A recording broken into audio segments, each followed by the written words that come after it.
దాడులకు వినియోగించిన పేలుడు పదార్థాలపై దాదాపు నిర్ధారణకు వచ్చిన పోలీసుల ముందున్న అతిపెద్ద సవాల్ నిందితుల్ని గుర్తింపు, అసలు కుట్రను ఛేదించడం. దీనికోసం దేశవ్యాప్తంగా జల్లెడ పట్టడం ప్రారంభించిన దర్యాప్తు విభాగాలు అనుమానం ఉన్న ఏ అంశాన్ని వదిలిపెట్టడం లేదు. ఆ క్రమంలో శుక్రవారమే ఓ నిందితుడు రాజు ఊహ చిత్రాన్ని విడుదల చేసిన ఢిల్లీ ప్రత్యేక విభాగం పోలీసులు ఒక ముందడుగు వేశారు. ఇటు హైదరాబాద్ ఖాకీలు కుట్ర గుట్ట విప్పేందుకు భారీగానే శ్రమిస్తున్నారు. వారందరూ ప్రధానంగా దృష్టి సారించిన కీలక నిందితులు ఎవరు అనుకుంటున్నారా? దాడికి పాల్పడింది ఇండియన్ ముజాహిద్దీన్. మరి వారి పథకాన్ని అమలు చేసింది భాగ్యనగరం గుండెలు అదిరేట్లు చేసిన ఆ దుర్మార్గులు ఎవరు? ఈ అంశంపైన దర్యాప్తు సంస్థలు కొంత పురోగతి సాధిస్తున్నాయి. పేలుడు జరిగిన విధానాన్ని, అందుకు వాడిన పదార్థాల్ని కనుగొన్నట్లే నిందితుల జాడ పసిగట్టేందుకు దొరికిన ప్రతి ఒక్క ఆధారాన్ని గుదిగుచ్చుతున్నాయి. ఈ మేరకు కారకులు వీళ్లే అంటూ ఢిల్లీ పోలీసులు శుక్రవారం ఓ ఊహా చిత్రాన్ని విడుదల చేశారు.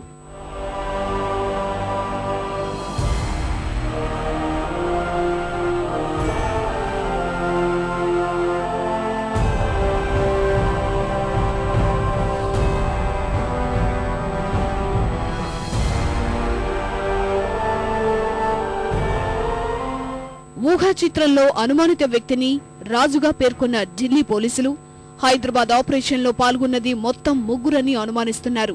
భత్కల్ సోదరులకు అనుచరుడుగా అనుకుంటున్న రాజు విధి దేశంలోని వివిధ ప్రాంతాల్లో రెక్కి నిర్వహించి విధ్వంసాలకు లక్ష్యాలను ఎంపిక చేయడం.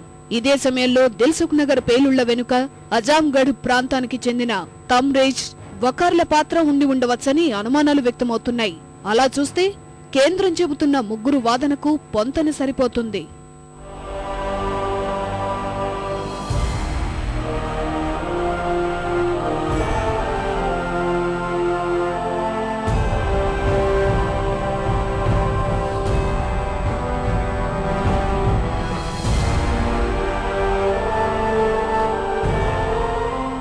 బాంబుల తయారీ వంటి నైపుణ్యంతో కూడుకున్న పనికి ఆ మాత్రం వ్యక్తుల అవసరం అనేది నిఘా వర్గాల అభిప్రాయం. ఎందుకంటే బాంబులు కూర్చటం అంటే ఎవరి వల్ల పడితే వారి వల్ల జరిగే పని కాదు. అలానే ఎక్కడ తయారు చేసినా బాంబుల రవాణా చాలా ప్రమాదకరం, సమస్యాత్మకం కూడా. అందుకే ముందుగా పేలుడు పదార్థాల్ని ఇక్కడికి చేరవేసి ఆనక బాంబుని తయారు చేశారనే కోణంలో దర్యాప్తు విభాగాలు పరిశోధన చేస్తున్నాయి. పేలుళ్లు జరిగిన 2 ప్రాంతాలకి వేరువేరుగా బాంబుల్ని తీసుకువెళ్లి ఉంటారు కాబట్టి దానికి ఇద్దరని, వారికి సహాయంగా మరొకరు కలిపి మొత్తం ముగ్గురు నిందితులు ఉండి ఉండవచ్చని అనుకుంటున్నారు.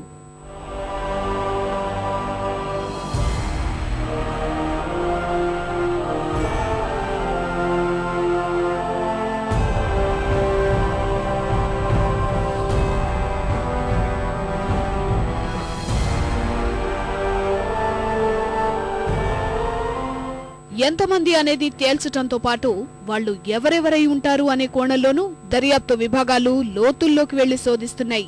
దీనికోసం జాతీయ దర్యాప్తు సంస్థ ఎన్ఐఏ, రాష్ట్ర పోలీసులు వేర్వేరుగా దర్యాప్తు, పరస్పరం సమాచార మార్పిడితో ఒక అవగాహనతో పరిశోధన చేస్తున్నాయి.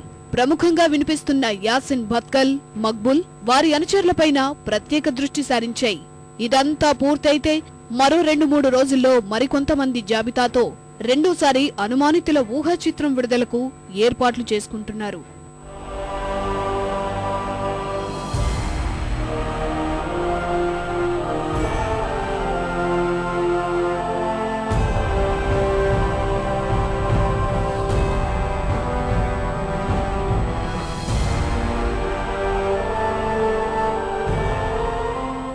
ఇదే సమయంలో ఖైదీలుగా ఉన్న కొందరు ఉగ్రవాదులు గతంలో ఇచ్చిన వాంగ్మూలాలు ఇప్పుడు కీలకంగా మారుతున్నాయి.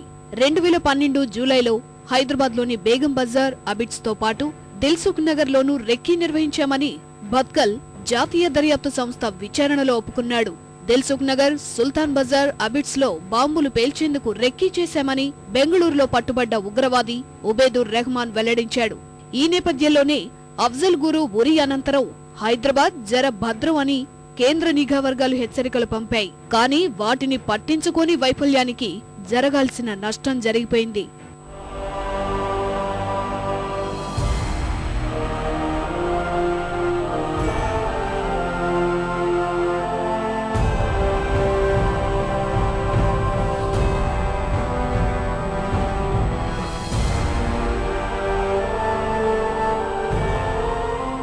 అనుమానితుల జాబితాలో ఎక్కువగా వినిపిస్తున్న మరో పేరు సయ్యద్ మక్బూల్. ఐఈడీల తయారీలో నిష్ణాతుడైన మక్బూల్ అంశం జంట పెళ్లిళ్ల ఘటనలో తెరపైకి రావడానికి కారణాలు లేకపోలేదు. మహారాష్ట్రలోని ధర్మాబాద్కు చెందిన ఈ కరుడుగట్టిన ఉగ్రవాదిపై గతంలోనూ అనేక అభియోగాలున్నాయి. ఇండియన్ ముజాహిద్దీన్లో సభ్యుడిగా భత్కల్ సోదరులకు సన్నిహితంగా మెలిగిన మక్బూల్ ప్రస్తుతం తీహార్ కారాగారంలో ఉన్నాడు. 2012 అక్టోబర్లో ఢిల్లీ స్పెషల్ బ్రాంచ్ పోలీసులు హైదరాబాద్ నుంచి అతన్ని అరెస్టు చేసి తీసుకువెళ్లారు. భార్య, 2 పిల్లలతో సహా పండ్ల వ్యాపారి ముసుగులో పాత బస్తీలో ఆశ్రయం పొందిన మక్బూల్ అప్పట్లోనే పలు రెక్కీలు నిర్వహించాడు. ఆ విషయాన్ని పోలీసుల విచారణలో అంగీకరించాడు. ఈ నేపథ్యంలోనే తీహార్ జైల్లో ఉన్న మక్బూల్ను విచారించాలని ఎన్ఐఏ భావిస్తున్నట్లు సమాచారం. రాజధానిని ఉలిక్కిపడేలా చేసిన హైదరాబాద్ పోలీసులు కూడా ఈ కేసును చాలా ప్రతిష్టాత్మకంగా తీసుకుంటున్నారు.